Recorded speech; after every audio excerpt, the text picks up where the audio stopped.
अक़वाम मुत्तहिदा की साइडलाइन पर अहम पेशरफ्त हुई है। पाकिस्तानी वज़ीर आज़म स्टेट डिपार्टमेंट की फूड सिक्योरिटी समिट में शिरकत नहीं कर रहे। सेक्रेटरी खारजा एंटनी ब्लिंकन की ज़ेर सदारत अक़वाम मुत्तहिदा की साइडलाइन पर अहम तरीन इजलास था। मज़ीद जानते हैं इसी हवाले से बोली उसके नुमाइंदे नासिर कय्यूम से। जी बताइएगा, इस वक्त क्या वहाँ पर सूरत हाल है?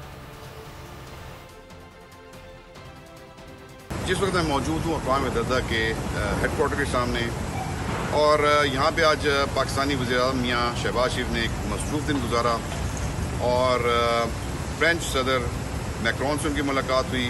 उसके अलावा जो अहम मुलाकात थी वो ईरानी सदर रईसी से उनकी मुलाकात थी। इसके अलावा स्पेन के वज़ीर-ए-आज़म से उनकी मुलाकात रही और साइड लाइन पर मुख्तलिफ़ वफ़ूद से उनकी मुलाकातें होती रही। लेकिन जो एक ख़ास डेवलपमेंट अब से थोड़ी देर पहले हमें मालूम हुई या हमें पता चली सिफारती ज़राए से, वो ये है कि यहाँ पे एक समिट करवाया जा रहा था अमेरिका की जानिब से, फूड सिक्योरिटी समिट, और उसकी सदारत करनी थी सेक्रेटरी खारजा एंटनी ब्लिंकन ने। उसमें 127 से ज़्यादा ममालिक ने यहाँ पे शिरकत करनी थी इस फूड समिट में। लेकिन कुछ नागुज़ैर वजूहात की बिना पर जो मियाँ शहबाज शरीफ है पाकिस्तानी वज़ीर-ए-आज़म, उन्होंने फ़ैसला किया कि उस समिट में शरीक नहीं होंगे। अब ये हमें ऑब्वियसली थोड़ी देर।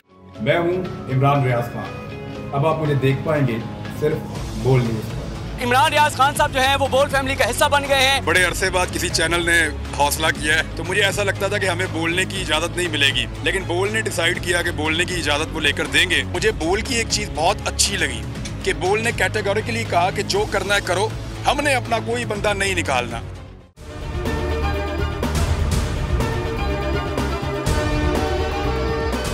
सबसे ज्यादा व्यूज, सबसे ज्यादा रील्स और सबसे ज्यादा रेटिंग के साथ बोल अब भी नंबर 1 पोजीशन पर बरकरार। सब्सक्राइब करें और बेल दबाएं ताकि कोई खबर रह न जाए।